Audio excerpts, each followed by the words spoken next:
எல்லாம் வல்ல அல்லாஹு தஆலாவை புகழ்ந்து இறுதி தூதர் முஹம்மது முஸ்தபா ஸல்லல்லாஹு அலைஹி வஸல்லம் அவர்கள் மீது ஸலவாத்தும் சலாமும் கூறிய பின்னால், கண்ணியத்திற்குரிய பெரியோர்களே, சகோதர சகோதரிகளே, அல்லாஹுடைய பேரருளால் பஹ்ரைன் பசாயிர் சென்டர் நடத்தக்கூடிய தொடர் கல்வி வகுப்பிலே புதிய ஒரு தொடரிலே நாம் எல்லோரும் இணைந்திருக்கிறோம். அல்ஹம்துலில்லாஹ்.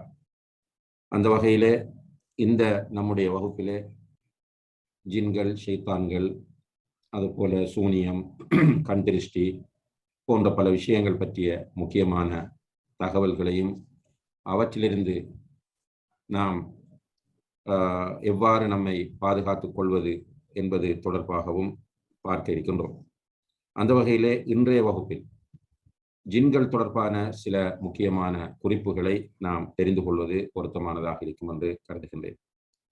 அன்புள்ள சகோதர சகோதரிகளே, அல் குர்ஆனும் சுன்னாவும் ஜின்கள் என்ற ஒரு படைப்பு இருப்பதை அடையாளப்படுத்துகின்றன. அல் குர்ஆனிலே அல்லாஹு தஆலா பல இடங்களிலே ஜின்களை பற்றி சொல்வதை நாம் பார்க்கிறோம். அதிலும் குறிப்பாக ஜின்களை அல்லாஹு தஆலா அவனை வணங்குவதற்காக படைத்திருப்பதாக சூரத்து தாரியாத் 56வது வசனத்திலே சொல்லி காட்டுகிறார். வமா ஹலக்துல் ஜின்ன வல் இன்ஸ இல்லா லியஅபுதூன். ஜின்களையும் மனிதர்களையும் என்னை இபாதத் செய்வதற்கே அன்று நான் படைக்கவில்லை என்று சொல்கிறார். மனிதர்கள் என்று ஒரு படைப்பு இருப்பது போல ஜின்கள் என்ற ஒரு படைப்பும் இருக்கிறார்கள்.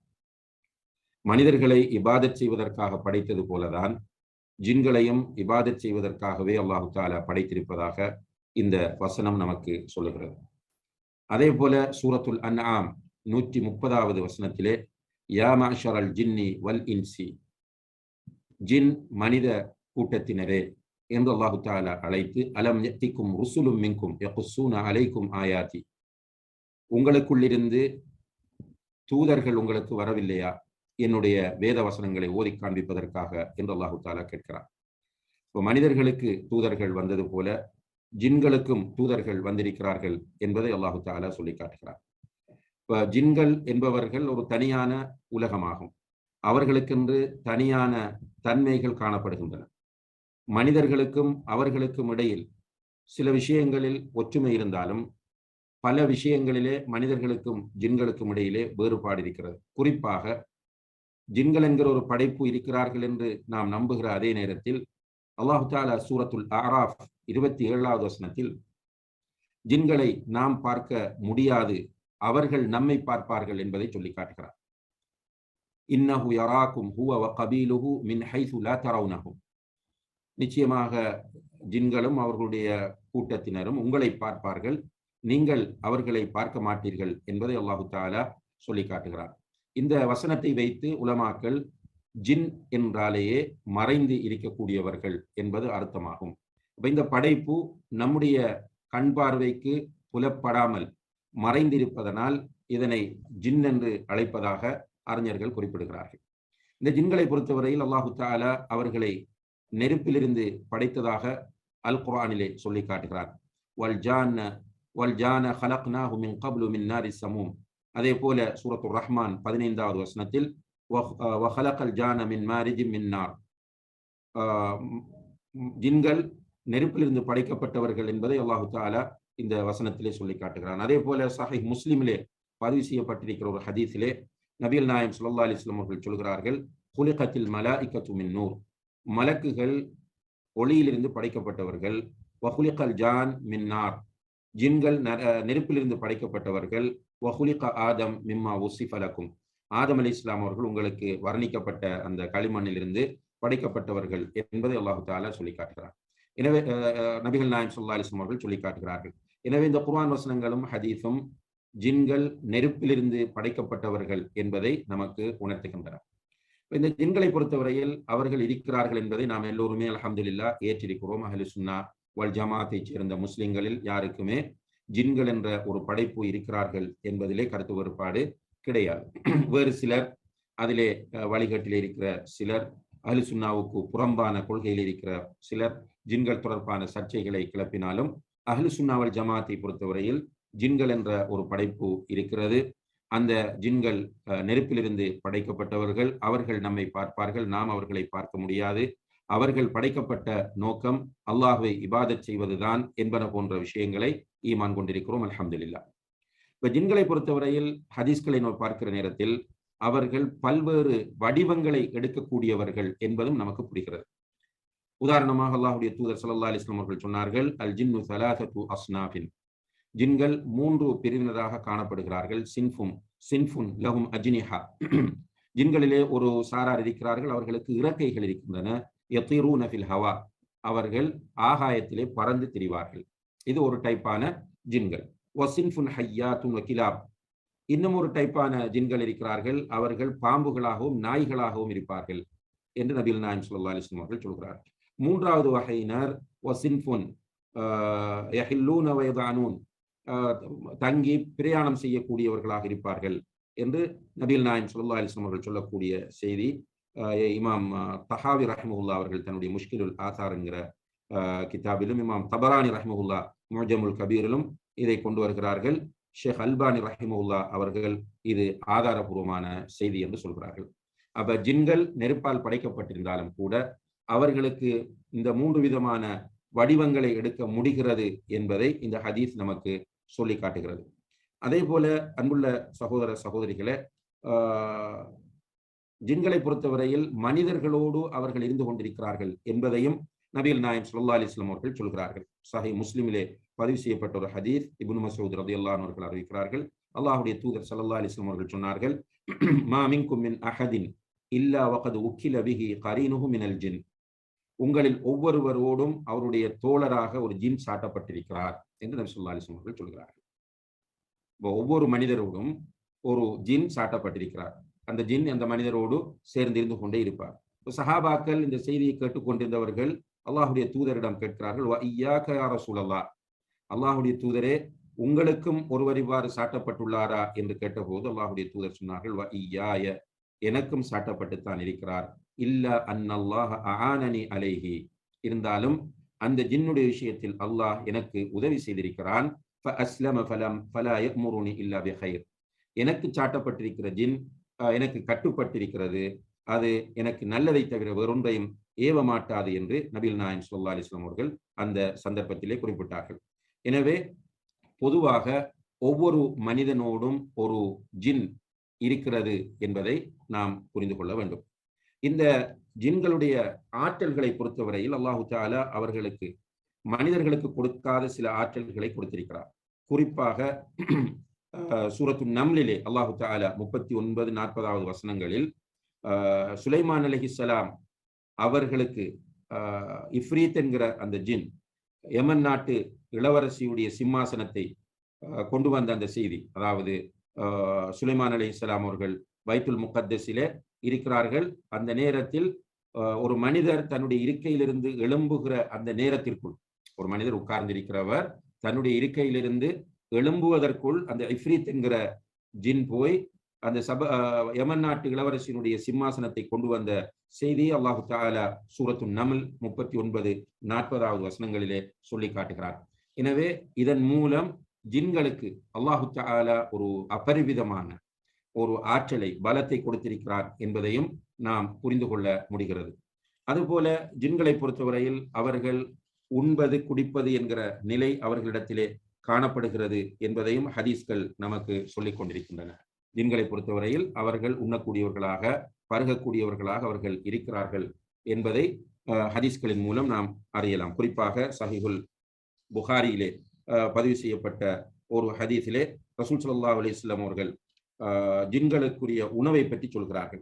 ஜின்களுடைய உணவு எலும்பு, அதாவது நாம் பிஸ்மி சொல்லி சாப்பிடக்கூடிய எலும்புகள் அவர்களுக்குரிய உணவாக இருக்கின்றன என்பதை நபி ஸல்லல்லாஹு அலைஹி வஸல்லம் அவர்கள் சொல்லி அதை கொண்டு சிறுநீர் கழித்து விட்டு சுத்தம் செய்வதை நபி ஸல்லல்லாஹு அலைஹி வஸல்லம் அவர்கள் நமக்கு தடுத்திருக்கிறார்கள். இப்போ ஜின்கள் உண்ணுகிறார்கள், குடிக்கிறார்கள். ஜின்கள் குடும்ப வாழ்க்கையில் அல்லது உடலுறவில் ஈடுபடுகிறார்களா, திருமணம் முடிக்கிறார்களா என்பன போன்ற விஷயங்களிலே உலமாக்கள் மத்தியிலே கருத்து வேறுபாடுகள் காணப்படுகின்றன. அதிலே சரியான கருத்து அல்லாஹு தஆலா ஆலம். இமாம் இப்னு தைமியா ரஹ்மஹுல்லாஹ் போன்றவர்கள் சொல்கிறார்கள், ஜின்கள் தாம்பத்திய வாழ்க்கையில் ஈடுபடக்கூடிய தன்மை கொண்டவர்கள் என்று. அதற்கு ஆதாரமாக ஹூர்னீன்களை பற்றி அல்லாஹு தாலா சொல்லும் போது லம் யத்மிஸ்ஹுன்ன இன்சுன் கப்லஹும் வலா ஜான், இவர்களை இதற்கு முதல் மனிதர்களோ ஜின்களோ தீண்டி இருக்க மாட்டார்கள் என்று அல்லாஹு தாலா சொல்லி காட்டுகிறான். எனவே அந்த தன்மையும் அவர்களிடத்திலே இருக்கிறது என்பதை நாம் புரிந்து கொள்ளலாம். அதுபோல ஜின்களை பொறுத்தவரையில் அவர்கள் எங்கே தங்கியிருப்பார்கள் என்பதை பொறுத்தவரையில் அவர்கள் பூமியிலே தான் இருக்கிறார்கள் என்பதை நாம் ஹதீஸ்களை பார்க்கிற போது புரிந்து கொள்ள முடிகிறது. குறிப்பாக அவர்கள் பாழடைந்த வீடுகளில் அல்லது பாழடைந்த இடங்களிலே இருப்பார்கள். பாழடைந்த வீடுகள் அல்லது பாழடைந்த இடங்களிலே ஜின்கள் குடியிருக்கிறார்கள். அதுபோல நஜீஸான இடங்களிலும் அருவருக்கத்தக்க இடங்களிலும் அவர்கள் குடியிருக்கிற நிலையை பார்க்கலாம். டாய்லெட், பாத்ரூம் போன்ற இடங்கள். அதே போல மக்பராக்களில் அடக்க ஸ்தலங்கள் இருக்கிற மையவாடிகளிலே அவர்கள் இருப்பதையும் ஹதீஸ்களின் மூலம் நாம் புரிந்து கொள்ள முடிகிறது. எனவே பொதுவாக இந்த ஜின்கள் என்பவர்கள் நம்மோடு தான் இந்த பூமியிலே வாழ்ந்து கொண்டிருக்கிறார்கள். குறிப்பாக அவர்கள் பாழடைந்த இடங்களை நாடி செல்கிறார்கள். அதே போல அருவருக்கத்தக்க இடங்களையும் அவர்கள் தங்களுடைய தங்குகிற இடங்களாக ஆக்கிக் கொள்கிறார்கள் என்பதை ஹதீஸ்களின் மூலம் நாம் புரிந்து கொள்ள முடிகிறது. இந்த ஜின்களிலே அன்புள்ள சகோதர சகோதரிகளே, மூமின்களும் இருக்கிறார்கள், காபிர்களும் இருக்கிறார்கள். ஜின்களில் மூமின்களும் இருக்கிறார்கள், காபிர்களும் இருக்கிறார்கள். இதையும் நாம் தெளிவாக புரிந்து கொள்ள வேண்டும். ஏனென்றால் இந்த தகவல்களை நான் சுருக்கமாக உங்களுக்கு சொல்லிக்கொண்டு செல்வதற்கு காரணம், பிறகு நாம் பிராக்டிக்கலான சில விஷயங்களை பேச வேண்டி இருக்கிறது. குறிப்பாக ஜின்கள் மனிதர்களை தீண்டுவது அல்லது மனிதர்களில் பாதிப்பை ஏற்படுத்துவது அல்லது மனிதர்களில் நுழைவது போன்ற விஷயங்களை நம்ம பேச வேண்டியிருக்கிறது. அந்த நேரங்களில் இந்த தகவல்கள் நமக்கு மிக பயனுள்ளதாக இருக்கும் என்பதனால் இந்த தகவல்களை நான் வேகமாக சொல்லிக்கொண்டு செல்கிறேன். அப்ப ஜின்களிலே மூமினான ஜின்களும் இருக்கிறார்கள், காஃபிரான ஜின்களும் இருக்கிறார்கள். இதை பற்றி அல்லாஹு தஆலா அல் குர்ஆனிலே சூரத்துல் ஜின்னிலே 14-15 வசனங்களிலே சொல்லும் போது வ அன்னா மின்னல் முஸ்லிமூன், எங்களிலே முஸ்லிம்களும் இருக்கிறார்கள், ஒமின்னல் காசித்தூன், அநியாயக்காரர்களும் இருக்கிறார்கள். அநியாயக்காரர்கள் என்பவர்களை தப்சீராசிரியர்கள் சொல்லும் போது காபிர்கள் என்று குறிப்பிடுகிறார்கள். ஃபமன் அஸ்லம, அவர்களில் யார் இஸ்லாத்தை ஏற்றுக்கொண்டு கட்டுப்பட்டு நடக்கிறார்களோ உலாயிக தஹர்ரௌ ரஷத், அவர்கள் நேர்வழியை தேர்வு செய்தவர்கள் என்று அல்லாஹு தஆலா சொல்லி காட்டுகிறார். வஅம்மல் காசித்தூன, அப்படி நேர்வழியை தேர்வு செய்யாமல் அநியாயம் இழைத்துக் கொண்டிருப்பவர்கள் ஃபகானு லிஜஹன்னம ஹதபா, அவர்கள் நரகத்திற்குரிய விறகுகளாக இருப்பார்கள் என்று அல்லாஹு தஆலா இதிலே சொல்லி காட்டுகிறான். எனவே ஜின்களை பொறுத்தவரையில் ஜின்களிலே முஸ்லிமான ஜின்களும் இருக்கிறார்கள், காஃபிரான ஜின்களும் இருக்கிறார்கள் என்பதை இந்த குர்ஆன் வசனம் மிக தெளிவாக சொல்லிக் கொண்டிருக்கிறது. அதே போல இந்த ஜின்களை பொறுத்தவரையில் இவர்களுக்கு நபிகள் நாயகம் ஸல்லல்லாஹு அலைஹி வஸல்லம் அவர்கள் தான் தூதராக வந்திருக்கிறார்கள். எனவே இவர்களுக்கு மறுமையிலே விசாரணையும் இருக்கிறது என்பதை அல் குர்ஆன் நமக்கு சொல்லி காட்டுகிறது. இந்த ஜின்களுக்கு இப்போது வாழ்ந்து கொண்டிருக்கக்கூடிய நபிகள் நாயகம் ஸல்லல்லாஹு அலைஹி வஸல்லம் அவருடைய வருகைக்கு பிறகு இந்த உலகத்தில் வாழக்கூடிய ஜின்களை பொறுத்தவரையில் அவர்கள் மார்க்க சட்டங்களை பின்பற்றி நடக்க வேண்டும், அல்லாஹ் ஒருவனையே அவர்கள் வணங்க வேண்டும் என்று அவர்கள் ஏவப்பட்டிருக்கிறார்கள். எனவே அவர்களுக்கு அது பற்றிய விசாரணை மறுமையிலே இருக்கிறது. சூரத்து சாஃபாத் என்ற அத்தியாயத்தின் 158 வசனத்திலே, சூரத்து சாஃபாத் என்கிற அத்தியாயத்தின் 158 வசனத்தில் அல்லாஹு தஆலா சொல்கிறான், வலகத் அலிமத்தில் ஜின்னத்து இன்னஹும் லமுஹ்தரூன், ஜின்கள் அவர்கள் நாளை மறுமையிலே விசாரணைக்காக கொண்டு வரப்படுவார்கள் என்பதை அவர்கள் அறிந்திருக்கிறார்கள் என்று அல்லாஹு தஆலா இந்த வசனத்திலே சொல்லி காட்டுகிறார். எனவே அன்புள்ள சகோதர சகோதரிகளே, இவ்வாறு ஜின்களை பொறுத்தவரையில் அவர்களுக்கு மார்க்க சட்டங்கள் சொல்லப்பட்டிருக்கின்றன, அவர்களுக்கு நேர்வழி எது, வழிகேடு எது என்பது சொல்லப்பட்டிருக்கிறது. அவர்களுக்கு தூதர்கள் வந்திருக்கிறார்கள். குறிப்பாக முஹம்மது ஸல்லல்லாஹு அலைஹி வஸல்லம் அவர்களுக்கு தூதராக வந்தவர்கள். எனவே இந்த நிலையில் அவர்கள் மார்க்க சட்டங்களுக்கு கட்டுப்பட்டு நடந்தால் அவர்கள் நேர்வழியை பெறுகிறார்கள், சுவர்க்கம் செல்வார்கள். மார்க்க சட்டங்களுக்கு கட்டுப்பட்டு நடக்காதவர்கள், குர்ஆன் சுன்னாவுக்கு கட்டுப்பட்டு நடக்காதவர்கள் நிராகரிப்பாளர்களாக இருந்து அவர்கள் நரகம் போவார்கள். மஹ்ஷரிலே அவர்களுக்கும் விசாரணை இருக்கிறது என்பதை நாம் இவற்றின் மூலம் புரிந்து கொள்ளக்கூடியதாக இருக்கிறது. இந்த ஜின்களுடைய தொல்லைகள் நமக்கு இருக்கின்றன என்பதனால் அவர்களுடைய தொல்லைகளிலிருந்து பாதுகாப்பு தேட வேண்டும் என்பதை இஸ்லாம் நமக்கு வலியுறுத்தி கொண்டிருக்கிறது. ஜின்களுடைய தொல்லைகளிலிருந்து பாதுகாப்பு தேடுவதை இஸ்லாம் நமக்கு வலியுறுத்தி கொண்டிருக்கிறது. அது தொடர்பான பல செய்திகளை நாம் ஹதீஸ்களிலே பார்க்கக்கூடியதாக இருக்கிறது. அதே போல குறிப்பாக ஒரு முக்கியமான ஒரு செய்தியை இங்கே நாம் குறிப்பிட வேண்டும். நிறைய பேருக்கு வரக்கூடிய ஒரு சந்தேகம், ஜின்களுக்கும் ஷைத்தான்களுக்கும் இடையில் என்ன வேறுபாடு என்று. உண்மையிலே இதிலே நிறைய கருத்துக்கள் உலமாக்களால் முன்வைக்கப்பட்டிருக்கின்றன. சில வேறுபாடுகள், ஜின்கள் என்பவர்கள் வேறு, ஷைத்தான்கள் என்பவர்கள் வேறு, ஜின் என்பது ஒரு தனியான இனம், ஷைத்தான் என்பது ஒரு தனியான இனம் என்பன போன்ற கருத்துக்களை அஹ்லு சுன்னா வல் ஜமாஅத்தைச் சேர்ந்த ஆரம்பகால சஹாபாக்களில் இப்னு அப்பாஸ் ரலியல்லாஹு அன்ஹுமா, அதே போல தாபியன்கள் ஹசன் பஸ்ர் ரஹ்மத்துல்லாஹி அவர்கள் போன்றவர்கள் பல கருத்துக்களை முன்வைத்திருந்தாலும் கூட, இதிலே பொதுவாக இமாம் இப்னு கஸீர் ரஹ்மத்துல்லாஹ் போன்றவர்கள் சொல்லக்கூடிய ஒரு கருத்து மிக முக்கியமான ஒரு கருத்தாக கொள்ளப்படுகிறது. அதாவது ஜின்கள் என்பவர்கள் ஒரு தனியான படைப்பு. நாம் ஏற்கனவே சொன்னது போல இந்த ஜின்களில் அல்லாஹுக்கு கட்டுப்பட்டு நல்லவர்களாக நடப்பவர்களை ஜின்கள் என்றே அழைக்கப்படும். நல்லவர்களாக, சாலிஹானவர்களாக, அன்னா மின்னல் முஸ்லிமூன், முஸ்லிம்களாக இருந்தோம், அன்னா மின்ன சாலிஹூன், நாங்கள் எங்களில் சாலிஹானவர்கள் இருக்கிறார்கள் என்று சொல்லக்கூடிய முஸ்லிமான சாலிஹானவர்கள் ஜின்கள் என்று அழைக்கப்படுவார்கள். அது அல்லாமல் யாரெல்லாம் இவர்களில், இந்த ஜின்களில் கட்டுப்படாமல் சாலிஹானவர்களாக இல்லாமல் இருக்கிறார்களோ அவர்களை ஷைத்தான்கள் என்று அழைக்கப்படும் என்று இமாம் இப்னு கஸீர் ரஹ்மத்துல்லாஹி அவர்கள் சொல்லக்கூடிய கருத்து வலுவான கருத்தாக இருக்கிறது. இதுதான் வித்தியாசம் என்பதை நாம் புரிந்து கொள்ள வேண்டும். எனவே இந்த ஜின்களில் கெட்ட ஜின்கள், அதாவது ஷைத்தான்களுடைய தீங்குகளில் இருந்து நாம் பாதுகாப்பு தேட வேண்டும் என்பதை அல்லாஹும் வலியுறுத்துகிறார். சூரத்துல் முஃமினூன் 97, 98வது வசனங்களிலே அல்லாஹு தஆலா வக்குர் ரப்பி அஊது பிக மின் ஹமஸாத்தி ஷயாத்தீன், ஷைத்தான்களுடைய ஊசலாட்டங்களில் இருந்து உன்னிடம் பாதுகாப்பு தேடுகிறேன் என்று நீ சொல்லுவீராக. வ அஊது பிக ரப்பி அன் யஹ்துரூன், அவர்கள் என்னிடம் வந்து விடாமல் உன்னிடம் பாதுகாப்பு தேடுகிறேன் என்றும் நீ சொல்வீராக என்று சூரா அல் முஃமினூன் என்ற அத்தியாயத்தின் 97, 98வது வசனங்களிலே அல்லாஹு தஆலா சொல்லி காட்டுகிறார். எனவே ஜின்களில் மோசமான ஜின்களுடைய தீங்குகள் மனிதனுக்கு இருக்கின்றன. அந்த தீங்குகளில் இருந்து மனிதன் பாதுகாப்பு தேடிக்கொண்டே இருக்க வேண்டும். மூமின்கள் பாதுகாப்பு தேடிக்கொண்டே இருக்க வேண்டும். ஏனென்றால் இந்த கெட்ட ஜின்கள், கெட்ட ஜின்கள் என்று சொல்பவர்கள் ஷைத்தான்கள், அவர்கள் நம்மை வழிகட்டின் பக்கம் அழைத்துக் கொண்டே இருப்பார்கள், நரகத்தை நோக்கி அழைத்துக் கொண்டே இருப்பார்கள். அவர்கள் மனிதர்களுடைய, மூமின்களுடைய எதிரிகளாகவே இருந்து கொண்டிருப்பார்கள். மனிதர்கள் நேர்வழியில் செல்ல விடாமல், மூமின்களை நேர்வழியிலே பயணிக்க விடாமல் அவர்களுக்கு முன்னாலும் பின்னாலும் வலப்பக்கமும் இடப்பக்கமும் இவர்கள் வந்து உட்கார்ந்து கொண்டே இருப்பார்கள்.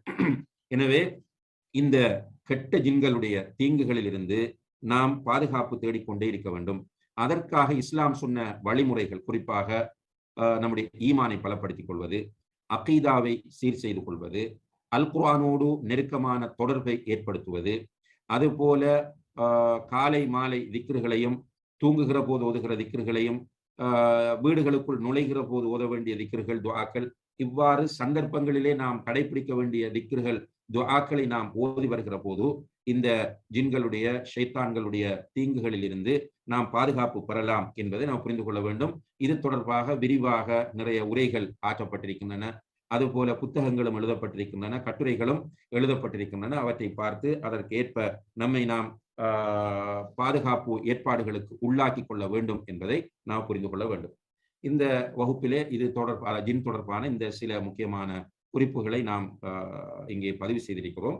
இது தொடர்பாக விரிவாக யாராவது படிக்க வேண்டும் என்று விரும்பினால், டாக்டர் உமர் சுலைமான் அல் அஷ்கர் என்று சொல்லக்கூடிய ஒருவர், ஒரு அஹ்லு சுன்னா வல் ஜமாஅத்தைச் சேர்ந்த சமகாலத்திலே இருக்கக்கூடிய ஒரு அறிஞர், இவர்கள் ஆலமுல் ஜின்னி வ ஷயாத்தீன் என்று சொல்லி ஒரு புத்தகம் எழுதியிருக்கிறார்கள். ஜின் ஷைத்தான் உலகம், ஆலமுல் ஜின் வ ஷயாத்தீன். இந்த புத்தகம் ஆங்கிலத்திலும் இருக்கிறது. நான் நினைக்கிறேன் உருதுவிலும் கூட அது மொழிபெயர்க்கப்பட்டிருக்கும் என்று. சில நேரங்களில் நீங்கள் கூகுளிலே சர்ச் பண்ணால் ஆங்கிலத்தில் அது உங்களுக்கு கிடைக்கலாம், அல்லது நீங்கள் மிடில் ஈஸ்டிலே புத்தக கடைகளிலே இந்த புத்தகத்தை நீங்கள் பெறலாம். இந்த புத்தகம் மிக பெருமதியான, இந்த ஜின்கள் தொடர்பான முழு விவரங்களையும் டீட்டெயில்ஸாக பேசக்கூடிய ஒரு புத்தகமாக, ஆலமுல் ஜின்னி வ ஷயாத்தீன், ஜின் ஷைத்தான்களுடைய உலகம் என்ற தலைப்பு தான் அந்த புத்தகத்தினுடைய பெயராகும். எனவே முடியுமானவர்கள் இந்த புத்தகத்தை எடுத்து படித்து பார்த்து கொள்ளுங்கள். அன்புள்ள சகோதர சகோதரிகளை, உண்மையிலே நம்முடைய இந்த வகுப்பு குறுகிய நேரம் நடைபெறக்கூடிய ஒரு வகுப்பாகும். சுமார் 1/2 மணி நேரங்கள் தான் இந்த வகுப்புக்காக வேண்டி நாம் ஒதுக்குகிறோம். இந்த வகுப்பிலே முக்கியமான சில விஷயங்கள் இந்த ஜின்களோடு தொடர்பாக நாம் கலந்துரையாட வேண்டி இருக்கிறது. இதிலே இன்ஷா அல்லாஹ் அடுத்த வகுப்பிலே நாம் ஜின்கள் மனிதர்களில் எவ்வாறு பாதிப்பை ஏற்படுத்துவார்கள், ஒரு மனிதனில் ஜின் நுழைய முடியுமா, அதற்கு என்ன ஆதாரங்கள் இருக்கின்றன, அப்படி ஜின்கள் நுழைய முடியும் என்று சொன்னால் அவ்வாறு நுழையக்கூடிய ஜின்களை மனிதர்களிலிருந்து எப்படி நாம் வெளியேற்றுவது. ஏனென்றால் இன்றைக்கு இது ஒரு பெரிய ஒரு வியாபாரமாக கூட என்று நடைபெற்றுக் கொண்டிருப்பதை நாம் பார்க்கிறோம். எனவே இது தொடர்பான விளக்கங்களை இன்ஷா அல்லாஹ் நம்முடைய அடுத்த வகுப்பிலே கொஞ்சம் விரிவாக நம்ம பேச இருக்கிறோம். இன்றைய வகுப்பை இத்தோடு நாம் நிறைவு செய்து கொள்ளலாம். இன்ஷா அல்லாஹ் எதிர்வரக்கூடிய வகுப்பிலே கண்டிப்பாக இவ்வாறான ஒரு நடைமுறை ரீதியான அதே நேரத்தில் நம்பிக்கை சார்ந்த விஷயங்களை நாம் தெரிந்து கொள்ள இருக்கிறோம். எல்லாம் வல்ல அல்லாஹ் ஜல்ல ஷானஹு தஆலா அவனுடைய மார்க்கத்தை சரியான முறையிலே அறிந்து கொள்வதற்கு நம் எல்லோருக்கும் தௌஃபீக் செய்ய வேண்டும் என்று பிரார்த்தனை செய்து இது தொடர்பான கேள்விகளை இன்ஷா அல்லாஹ் ஜின்கள் என்கிற தலைப்பு பூரணமாக முடிந்த பிறகு நீங்கள் ஜின்கள் தொடர்பான கேள்விகளை கேட்கலாம். அதுபோல இது தொடர்பான இன்னும் பல நீங்கள் எதிர்பார்த்திருக்கக்கூடிய தகவல்களையும் நாம் இன்ஷா அல்லாஹ் தருவதற்கு அல்லாஹ்வுடைய உதவியால் இருக்கிறோம் என்கிற செய்தியை கூறி நிறைவு செய்து கொள்கிறோம். வஆகிரு தஅவானா அனில் ஹம்துலில்லாஹி ரப்பில் ஆலமீன். வஸ்ஸலாமு அலைக்கும் வரஹ்மத்துல்லாஹி வபரகாத்துஹு.